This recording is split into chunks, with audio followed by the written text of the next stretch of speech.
මගේ channel එකට ඔයාලා හැමෝම මම ආදරෙන් පිළිගන්නවා. අද මගේ ටාගට් එක උනේ පැය 12ක් පාඩම් කරන එක. ඉතින් අපි බලමු මම කොහොමද පැය 12ක් පාඩම් කරේ කියලා. මුලින්ම මම IT ක්ලාස් එකේ රෙකෝඩින් එකක් බලන්න හිතුවා. මේක පැය 6ක රෙකෝඩින් එකක්. අද මම පාඩම් කරන්න පටන් ගත්තේ 7:00ට. 7:00 ඉඳන් 10:00 වෙනකන් මම රෙකෝඩින් එකේ පැය 3ක් බලලා ඉවර කරා. ඊට පස්සේ 10:00 ඉඳන් 1:00 වෙනකන් මට මීඩියා ක්ලාස් තිබ්බා.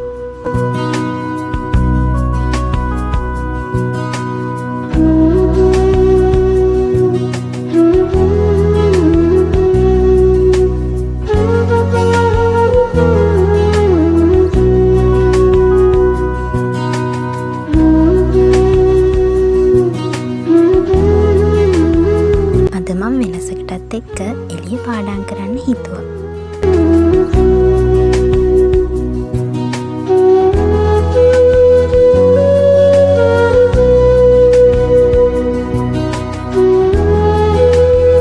පැය 2ක වගේ බ්‍රේක් එකක් අරගෙන මම ආයෙත් 3:00ට වැඩ කරන්න පටන් ගත්තා.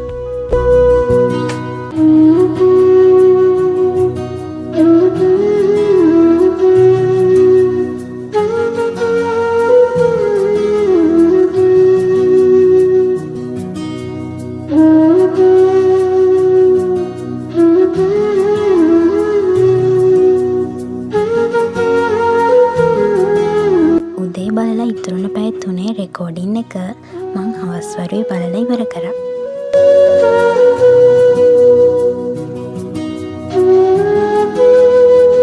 ඊට පස්සේ මං මීඩියාවල MCQ ප්‍රශ්න 30ක් කරා.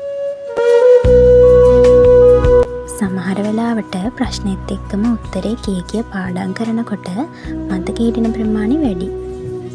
එක එක අයට එක එක විදිහට තමයි පාඩම් මතක තියාගන්න පුළුවන්. සමහර අය ලියලිය පාඩම් කරනවා. සමහර අය සින්දු අහන ගමන් පාඩම් කරනවා. තවත් සමහරක් අය පොත කියවන ගමන් පාඩම් කරනවා. ඒ විදිහට එක එක විදිහට පාඩම් කරන ක්‍රම හොයාගෙන තියෙනවා.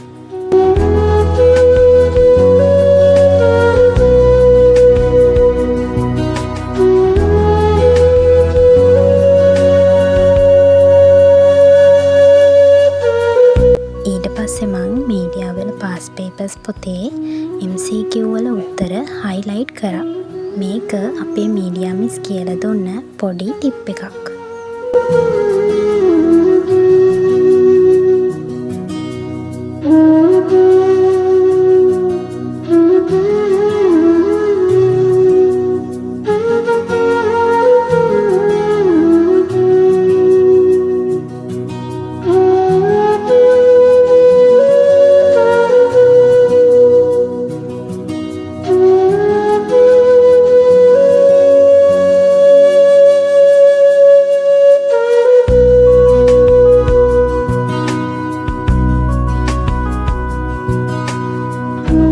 මීඩියාවල වැඩ ටික ඉවර වෙලා මං ජපන් කල්චර් ටිකක් පාඩම් කරන්න ගත්තා.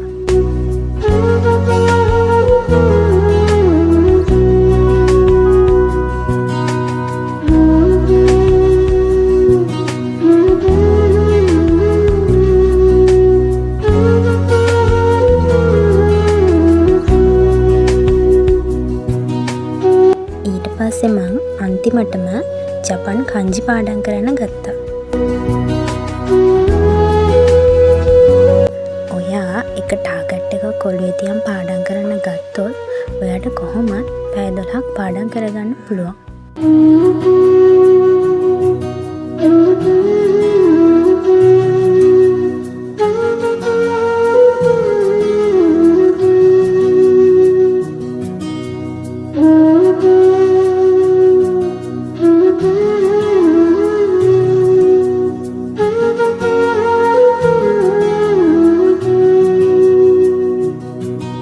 ඉතින් දවස් අන්තිමේදී මම වැඩ කරපු පැය ගාන හයිලයිට් කරගත්තා.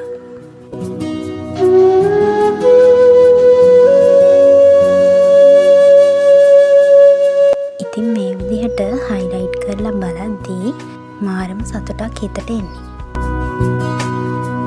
ඉතින් මගේ vlog එක හොඳයි නම් අනිවාර්යයෙන්ම like එකක් දාගෙන යන්න. ඒ වගේම මතක ඇතුව channel එකත් subscribe කරන්න.